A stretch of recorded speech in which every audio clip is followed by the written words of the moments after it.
Crystal with UTELconcerts.com. I'm here with the guys at Chromeo who have had a very busy day doing photo shoots and phoners, getting ready for the big release of Business Casual. You were here in the area in June for Bonnaroo, and you did a very special appearance with Daryl Hall. So tell me how the energy of that show compares to your normal everyday performances. I mean, it's kind of hard to match or to compare, you know, one of the greatest nights of our careers with the shows we do on the regular. But I mean, at the same time, you know, shows like tonight, they're a highlight onto them in themselves because we never thought we would sell out a place like Nashville. You know, we've never been here, so we'll try to keep the energy level the same, definitely. You've been playing a lot of festivals. How did Bonnaroo compare? Well, Bonnaroo was very special just for the, you know, the simple fact that we were playing with our idol, one of our idols, in the top 5 at least.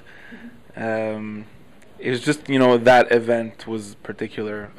We've done a lot of great festivals. It's not to say that Bonnaroo was the best out of all of them. It's just that special event was really cool for us. But we've done a lot of great ones like Coachella, Lollapalooza, Outside Lands, a couple of years ago in Seattle, the Block Party. I forgot what it's called. Not to mention overseas. Overseas is crazy. So, I mean, they all have their own thing, you know, but that specific event in Bonnaroo was really fun. Oh, this is worth it. We can work it night by night. She says I'm not romantic. I say she's too dramatic. I tell her while we're at it, we can work it night by night. She says I'm not romantic. With Business Casual, were there any songs that didn't make the cut?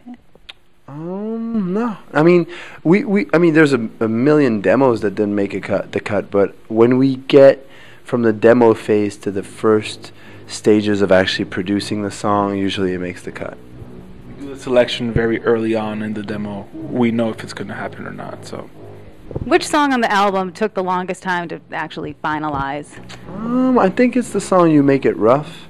Because we took a while. I mean, it's 7 minutes, so we just kept reworking it and stretching out the ending, and we added that drum solo and those guitar parts. So that was one that, you know, because it started out being very basic. It was just like a synth riff, a basic chorus idea, and a drum pattern. So we had a lot of work to do, and plus, like, it became kind of the weird centerpiece for the album. So what's the best concert that you've ever been to as an audience member?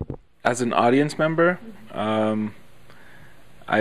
one of my first funk concerts in '93, I think, September 23rd, Bootsy Collins in Montreal.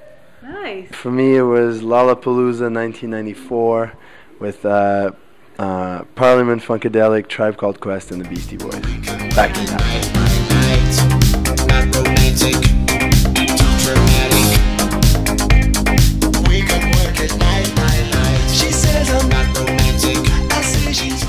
You both have side careers, accountant, teacher. Where do you see yourself in 20 years?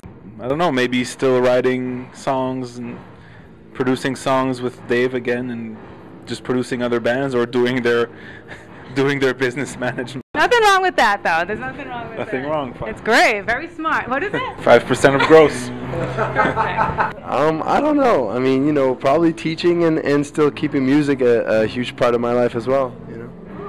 Awesome. All right, I'm starting to forget my questions. Hold on. Whoa! Whoa! What happened there? Okay, the sexy leg keyboard stands.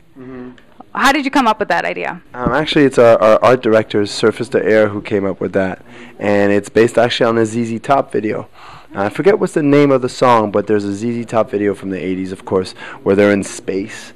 And there's like tables that have female legs, and the tables are walking around. And they were like, you know, you guys are into the synth thing, and it's like fancy footwork, and there's a sexy component to your music, so why not do that? And we just took it and ran with it. Literally. Do you ever change the shoes on the sexy legs?